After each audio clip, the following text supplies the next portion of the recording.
Baxmısınızmı filmlərə? Çoxlu filmlər var sosial şəbəkələrdə.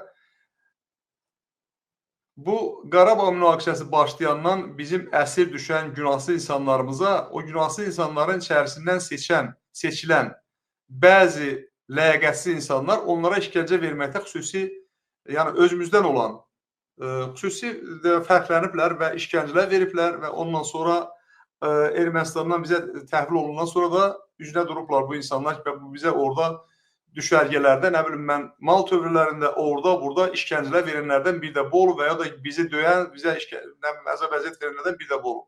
Mən də sizdən soruşmaq istəyirəm, dəyərli dostlar. Həmin o əsirlik düşərgəsində, yəni əsirlikdə olan insanlarımıza əzab-əziyyət verən o şəxslərlə, yəni o şəxslər ki, Azərbaycandan olublar, bizim özümüzdən olublar, öz vətəndaşlarımız olublar, əsirlərlə birlikdə əsir düşüblər və bizim əsirlərimizə işgəncə veriblər. Deyin görüm, onlarla bu icra başçılarının ki, xalqa zülm eləyirlər, bu İlham Əliyevin, onun bu sülaləsinin, bu polis rəislərinin, bu nə bilmə prokurorlarında işləyən bu ləyaqətsizlərin və yaxud da ki, həbsxanada işləyən bu ləyaqətsizlərin bir fərqi var mı dostlar? Nə fərqi var?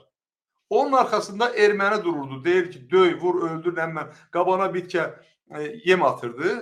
Nə qədər deməli insanları döysən, bir o qədər sənin yeməyini çox eləyəcək və yaxud da ki, nə eləyəcək? Və ya da döyülməyəcəksən.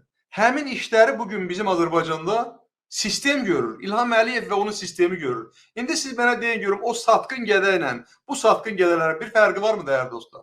Varsa deyin. O satqın qədələrin, o millətimizin köməsi imkansız, belə deyək də, heç bir köməyi olmayan məzlum insanlarla, heç əlində bir silahı yox, bir şey yox. Onunla bugünkü cəmaatın, bugün əli silahsız cəmaatın, əli yalın cəmaatın bir fərqi var mı? Bu da köməksizdir, o da köməksizdir. Bunun da başından buna vururlar, qanun adı ilə vururlar, döyürlər, işgəncə verirlər, zülm edirlər. Onlar da edirlər orada. Heç bir fərqi yoxdur. Həbsxanalara salırlar, insanlara zülm edirlər. Fərqi var mı? Orada həbsxanaya salmışlar da. Orada onun həbsxanası tutaq tövlədən ibarət idi və ya nədən ibarət idi?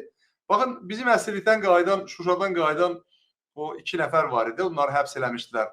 Onlara nə əziyyət verirlər, kimlər əziyyət verirlər? Onlarla bugün əziyyət verən insanlar arasında bir fərq var mı? Yoxdur.